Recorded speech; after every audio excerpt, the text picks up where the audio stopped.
12-й международный форум историков-кавказоведов собрал вместе большое число видных знаковых ученых. Пленарные заседания, профильные секции с докладами и представлениями обширных научных трудов, тематические круглые столы. За 5 дней в рамках форума была проделана большая работа.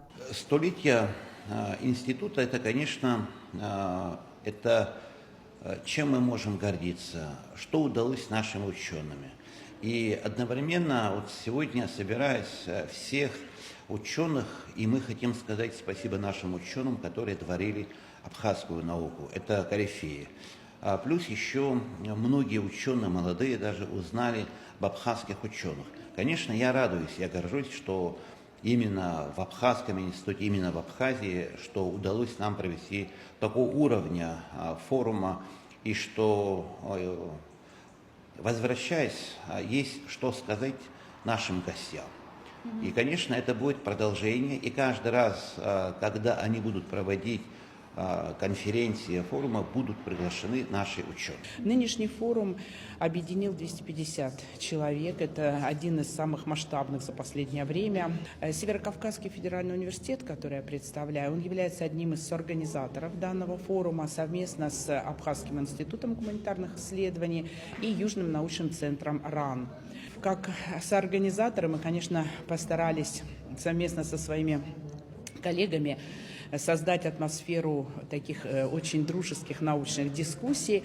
Отрадно, что в данном мероприятии принимают участие молодежь с каждой республики Северного Кавказа. Здесь представлены и ученые старшего поколения, и молодые исследователи. Это дает возможность им общаться между собой, делиться идеями, направлениями, а самое главное, дает возможность найти понимание между различными национальными историческими школами. Расширение границ изучаемого – главная задача форума, в котором приняли участие историки-кавказоведы, политологи, социологи, археологи, этнографы, лингвисты и многие другие. Благодаря проведению подобных мероприятий ученые из разных стран, объединенные одной большой междисциплинарной темой, в данном случае кавказоведением, могут обменяться мнениями, подискутировать в важных, порой спорных вопросах, дополнить и обогатить знания друг друга. Те, которые приехали, принимают участие, они удивлены тем, что в Абхазии нет архивов, но в Абхазии есть серьезные ученые, которые поднимают даже неожиданные вопросы. Но мы говорим только о истории. Нет, историю невозможно изучить без археологии. Тематика там 18-21 века, но история абхазской государственности, история христианства, история вообще неизученная еще культура нашего народа. Но им это очень, конечно, необходимо изучить. И те, которые, вот, скажем, и в Турции, и в Армении, и в Азербайджане, не говоря там о том, что в России, там, в Германии, они хотят сказать, что у них в Иране, в Ираке очень большие материалы об Абхазии. Значит, будет время, когда наша рука дойдет до этих архивов нужных. Нам надо будет выучить несколько языков древних для того, чтобы вот разгадать ту необходимую для нашей истории секреты. Историографический процесс, он имеет такую специфику замыкаться в национальные исторические школы и изучать работы и труды ученых, с которыми ты работаешь, живешь в своей республике. И в меньшей степени знакомиться с трудами исследователей с других территорий. К тому же есть темы и проблемы, которые не всегда объединяют исследователей и порождают дискуссии. Вот на площадках нашего форума это всегда конструктивные дискуссии. И мы стремимся приблизиться к пониманию многих исторических процессов для того, чтобы сесть за общий стол и все-таки писать историю народов Кавказа. Кавказ – это не только предмет наших исследований, это наш общий дом, и мы хотим, чтобы в нем был мир. А наука – это одно из средств достижения вот этих целей мирной жизни людей здесь, на Кавказе.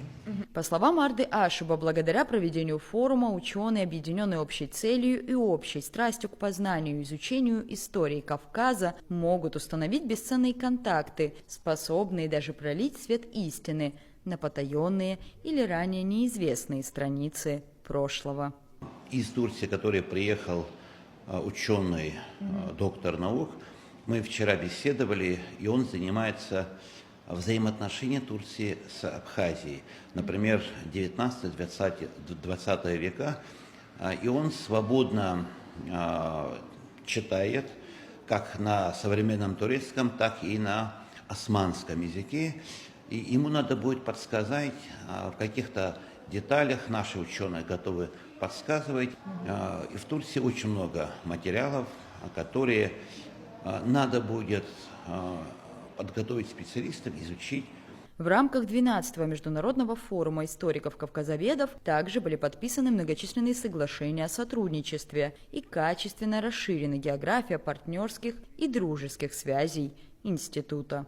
Ранее мы подписывали соглашение с Институтом востоковедения, с Институтом этнологии, антропологии Российской академии наук, с Институтом мировой литературы, с музеем Кунсткамеры, со многими ведущими научными центрами России, археологии, истории. Но и благодаря форуму и мы расширили. На этот раз мы подписали с Северокавказским институтом, Чеченским институтом гуманитарных исследований, с Астраханским государственным университетом, более 7 научными центрами мы подписали договор на этот. Но есть многие, которые хотели бы дальше расширить границы. Им интересно, как нам удается сохранять язык, культуру в сегодняшней глобализации. И, конечно, и есть что брать, чему учиться и у них. Так что ученый должен всесторонне наблюдать, изучать не только там архивы, но подходы тоже. Программа завершающего дня форума весьма обширна. Утро началось с проведения круглого стола, посвященного памяти безвременно покинувших нас в 2025 году абхазских ученых Станислава Засимовича Лакоба, Николая Алексеевича Трабш. Уже после обеда перед собравшимися выступили политологи и историки, рассматривающие современную историю Кавказа. В том числе обширный доклад на финальной пленарной секции представил ведущий научный сотрудник МГИМО Сергей Маркедонов. А у меня будет выступление на финальной пленарной секции, и оно будет посвящено Абхазии, взаимосвязи исторического контекста и актуального политического. Я буду делать доклад на основе своей публикации, которая в прошлом году, в конце прошлого года вышла. Называется «Трансформация абхазского конфликтного поля». Я буду говорить о том, что ситуация в Абхазии, как и, собственно, на постсоветском пространстве, она не может изучаться только в контексте распада СССР. Потому что получается, некое событие вырывается из общего контекста, фокусируется все на либо достоинствах, либо недостатках советской системы, но конфликт существует и после распада СССР, прошло 30 с лишним лет. Он трансформируется. А то, что произошло в конце 20 века, оно уже тоже не в вакууме появилось. То есть, с моей точки зрения, задача посмотреть на ситуацию в Абхазии на протяжении того, что Фернан Бродель называл длинное время, 150 лет. Потому что у нас, когда приезжают некоторые журналисты из России, удивляются, почему актуальна тема махаджирства, допустим, а почему актуальна тема грузино-абхазского соперничества. Ну, вроде бы конфликт же завершен, Россия признала Абхазию, все, можно расслабиться, как говорится, но темы актуальные. Вот я, собственно, и попытаюсь объяснить. Работа Сергея Маркедонова под названием «Трансформация конфликтного поля в Абхазии. Современная политика и исторический контекст» была опубликована в журнале «Мировая экономика» в прошлом году. Желающие могут ознакомиться с содержанием статьи онлайн, найдя 12-й выпуск издания. Как отметил сам Сергей Маркедонов, с республикой его связывает длительная история, начавшаяся еще в далеком пионерском детстве и продолжившаяся даже в самые сложные для республики периоды. С Абхазией у меня довольно длительная история связанная, поскольку я занимаюсь изучением постсоветского пространства и конфликтов на Кавказе. Первый раз уже именно в постсоветский период. Я не говорю о своем пионерском детстве, а можно сказать, первый раз в постсоветский период я приехал в Абхазию в 1997 году. Я помню Сухум совершенно темный, я помню центральную республиканскую больницу, где можно было и нужно было записываться на интернет, чтобы отправить электронную почту на 3 дня. Я был здесь во время пятидневной войны 2008 года, первые 3 дня, и, в общем, я наблюдаю за этой трансформацией не только по книжкам. И с моей точки зрения, такой полевой опыт весьма важен. В очередной раз я рад быть здесь, сверить часы, что называется. Сергей Маркедонов также поделился с нашей съемочной группой впечатлениями от международного форума. Наверное, можно было, если говорить о совершенствовании форума, к научному добавить образовательному. Было бы хорошо, если бы люди, приехавшие из Москвы, Ставрополя, Краснодара, Ростова-на-Дону, почитали бы лекции, допустим, студентам Абхазского университета. Не у всех же есть возможность послушать такие лекции. В прошлом году я приезжал сюда и выступал перед студентами Абхазского госуниверситета. Вот. С моей точки зрения, есть куда расти на самом деле. Но дело хорошее, попытки как-то собрать разные отрасли кавказоведения, начиная от этнографии, фольклористики и заканчивая актуальной политологией. Наверное, это интересно.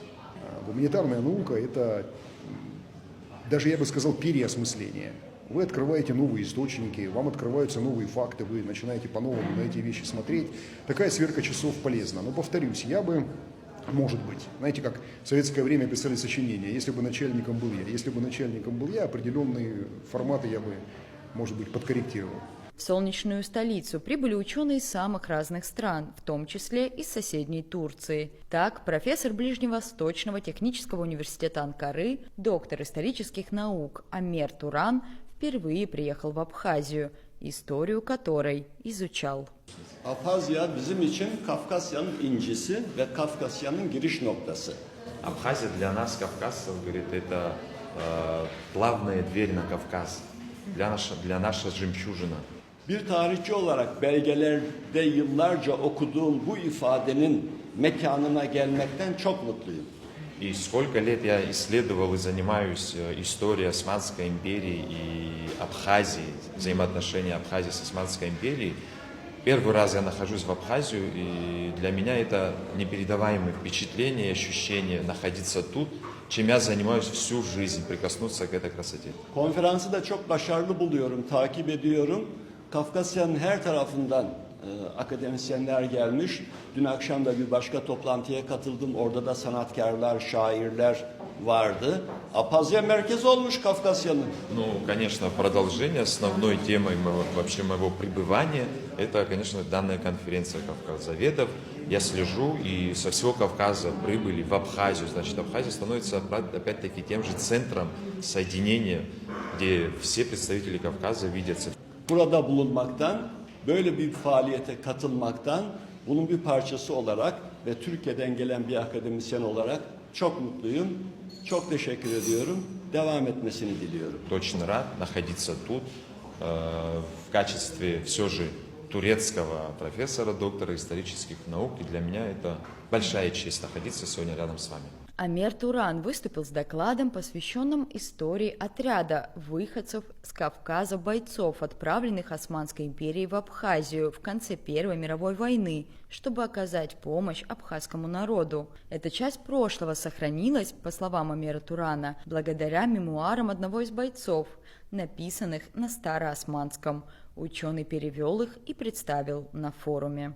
Birinci Dünya Savaşı'nın sonunda Türkiye'deki Kafkas kökenli insanların Kuzey Kafkasya'ya yardım etmek için gelmeleriyle ilgiliydi. О отряде, который был отправлен на Кавказ Османской империи в конце Первой мировой войны. То есть отряды эти были солдатами кавказской этнической принадлежности, которые должны были прийти в Абхазию с оружием, с боеприпасами и оказать помощь абхазам. Son Abhaz Bağımsızlık Savaşı'nda 92-93 yılında nasıl oradan buraya insanlar geldilerse Abhazya'nın bağımsızlığı için o zaman da Birinci Dünya Savaşı sonrasında da Türkiye'den insanlar gönüllü olarak Abhazya için savaşmaya geldiler. Это, то есть, можно сказать, что вот примером возьмем, грубым примером, в 92-93 годах, как добровольцы, братья с Северного Кавказа или также из Турции, абхазы и черкесы приехали помогать братьям-абхазам, также можете представить эту картину, доклад. Вкратце, как в конце Первой мировой войны были отряды этнических кавказцев, которые прибыли в Абхазию помогать и оказывать помощь абхазам. В завершающий день форума также состоялось финальное пленарное заседание, в рамках которого подвели итоги мероприятия. Рада Чачава, Владимир Капуза, Абаза ТВ.